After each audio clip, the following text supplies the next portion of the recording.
Hello students. Second primary function of money is measure of value. Second primary function of money is measure of value. So in the barter system there is one another difficulty as non-availability of standard of measuring the value of goods under exchange. Now, money acts as measurement of value of all goods and services. Money acts as a standard of value or the unit of account. It provides a common denomination for various goods and services. All values are expressed in terms of money. It is not difficult to determine the rate of exchange between various goods and services as well as between two currencies. Therefore, value of goods and services expressed in terms of money is known as price. So, second primary function जे आहे मनीचं ते आहे measure of value. जे मूल्य जे आहे तर ते मोजण्याचं काम पैसा करत असतं. पैसा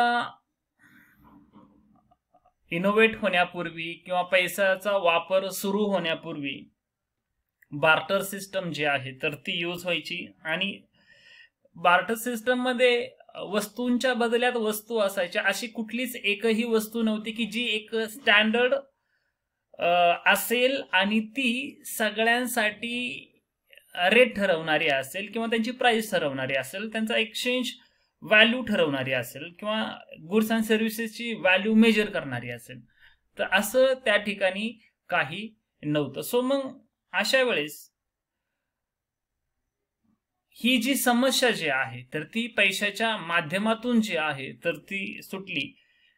पैसा जे आहे तर मग आता आपण समजा ठीक आहे की फॉर एक्झाम्पल बार्टर सिस्टम मध्ये एखाद्या व्यक्तीकडे गहू आहेत आणि दुसऱ्या व्यक्तीकडे तांदूळ आहेत. मग किती गहू बरोबर किती किलो गहू बरोबर किती किलो तांदूळ, तर हे तितकंसं ठरवणं सोपं जायचं नाही. सोबतच मग आता ज्या व्यक्तीकडं तांदूळ आहे त्या व्यक्तीला ज्वारी हवी आहे किंवा त्या व्यक्तीने ज्वारी त्याला घ्यायची आहे, तर मग त्यांनी तांदळासोबत किती त्यांनी ज्वारी सोबत किती तांदूळ एक्सचेंज केले होते, त्यांनी बाजरी सोबत किंवा ज्वारी सोबत किती तांदूळ एक्सचेंज करणार. तर हे जे ठरवणं जे आहे तर हे शक्य नव्हतं, एक प्रकारे कठीण गोष्ट होती. सो आता जे आहे ह्या गोष्टी पैशाच्या माध्यमातून खूप सहजपणे ठरवल्या जातात. जी काही वस्तू असेल त्या वस्तूची व्हॅल्यू जी आहे तर ती पैशांमध्ये एक्सप्रेस होते. पैशांमध्ये म्हणजेच कशामध्ये, थोडक्यात किमतीमध्ये जी आहे, आपण किंमत जी म्हणतो एखाद्या वस्तूची तर ती काय असते, त्या वस्तूची त्या वस्तू किंवा सेवेची असणार काय असतं, मूल्य असतं, व्हॅल्यू असते. सो पैशामुळे जे आहे तर प्रत्येक वस्तू व सेवेची व्हॅल्यू कॅल्क्युलेट करणं सोपं झालं, जे बार्टर सिस्टम मध्ये शक्य होत नव्हतं. सो म्हणून पैसा जे आहे ते एक व्हॅल्यू मेजर करायचं जे आहे तर एक काम करत असतो. Then next functions of money is secondary functions. Secondary functions, these functions are supplementary to primary functions. These functions includes store of value, transfer of value, standard of deferred payment. So first secondary function of money is store of value. Store of value. So money has purchasing power. Goods or services can be purchased by money in present or future because it can be stored without much loss of value. It is therefore called store of value. So पैशामध्ये जे आहे store of value जे आहे तर ते आपल्याला quality किंवा ते फंक्शन करताना जे आहे तर ते पाहायला मिळतं मनीकडून. आपल्याला जर संपत्ती जर साठवायची असेल, वेल्थ जर साठवायची असेल तर आपण ती पैशांच्या स्वरूपामध्ये सुद्धा साठवू शकतो. म्हणजे व्हॅल्यूला आपण पैशाच्या माध्यमातून स्टोअर करू शकतो. समजा मी माझ्याकडं स्वतः जवळ समजा 1 लाख रुपये ठेवले तर ते काय आहे, मी 1 लाख रुपये स्टोअर करतोय व्हॅल्यू. तर 1 लाख रुपये जे काय आहे तर ते काय आहे, मनी आहे. किंवा मी 1 लाख रुपये बँकेमध्ये ठेवतोय, सो 1 लाख रुपीज काय आहे, ती व्हॅल्यू आहे. 1 लाख काय आहे, ती व्हॅल्यू आहे. रुपीज काय आहे तर ते काय आहे, मनी आहे. सो मनीच्या स्वरूपामध्ये आपण काय करू शकतो, जे वेल्थ जी आहे तर ती स्टोअर करू शकतो. बार्टर सिस्टम मध्ये कसं व्हायचं की सपोज बार्टर सिस्टम मध्ये जे आहे तर एक्सचेंज ऑफ गुड्स व्हायचं की समजा एखाद्या व्यक्तीकडे काय वस्तू असेल ती वस्तू दुसऱ्या व्यक्तीला देऊन तिच्याकडे असणारी वस्तू घेतली जायची. सपोज एखाद्याकडे भाजीपाला आहे, एखादा शेतकरी आहे आणि त्याच्याकडे भाजीपाला पिकतो, तर तो त्या भाजीपाल्यांचा उपयोग एक्सचेंज म्हणजे त्याच्याकडे असणारा भाजीपाला तो दुसऱ्यांना देऊन त्याला हव्या असलेल्या वस्तू घेतो. ठीक आहे, म्हणजे या ठिकाणी as a medium of exchange या ठिकाणी जे आहे म्हणजे तो बार्टर सिस्टम मध्ये भाजीपाला काय करतोय, देतोय आणि त्याला हव्या असणाऱ्या वस्तू घेतोय. आता त्याला ती व्हॅल्यू स्टोअर करायची आहे तर मग तो भाजीपाला 3 महिन्यासाठी, 4 महिन्यासाठी, 15 दिवसांसाठी असं स्टोअर करून तर ती व्हॅल्यू, सपोज त्याच्याकडे टोमॅटो आहे तर टोमॅटो आता ठीक आहे की त्याला असं वाटतं की आपण आता व्हॅल्यू स्टोअर केली पाहिजे, तर तो टोमॅटोचे असे गोडाऊन भरून महिनाभरासाठी ठेवू शकेल का, 2 वर्षासाठी ठेवू शकेल का, तर नाही ठेवू शकणार आहे. कारण ते एका ठराविक कालावधीनंतर काय होणार आहेत, ते खराब होणार आहेत. सो बार्टर सिस्टम मध्ये वस्तू ज्या आहेत तर त्या खराब होण्याची पूर्ण शक्यता असायची. पैशांच्या बाबतीमध्ये तशी शक्यता नाहीये. पैसे जे आहेत तर ते आपण जे आहे कॉइन फॉर्म मध्ये असेल किंवा नोट फॉर्म मध्ये असतील तर ते जसेच्या तसे राहतात एक गोष्ट, आणि त्याच्या व्हॅल्यू मध्ये फार काय अशी घसरण होत नाही. प्राइसेस वाढल्या तरच थोडीशी जी पर्चेसिंग पॉवर आहे त्याची तेवढी ती कमी होते. अदरवाईज व्हॅल्यू जर सपोज प्राइसेस जर कॉन्स्टंट राहिले तर त्याच्या व्हॅल्यू मध्ये बिलकुल काहीही प्रॉब्लेम येत नाही. सो अशा प्रकारे पैसा जो आहे तो स्टोअर ऑफ व्हॅल्यू करायचं काम जे आहे तर ते ठीक करत असतो. Then next function is transfer of value. Transfer of value. So money जे आहे, transfer of value, money also serves as a transfer of value. Transfer of value means transferring value of durable and immovable goods from one place to another place. It is difficult to transfer fixed asset. However, by converting them into money, their value can be easily be transferred from one place to another. This is just because of money is easily accepted by all and in all places. So पैसा जो आहे तर तो transfer of व्हॅल्यूचं ही काम करत असतो.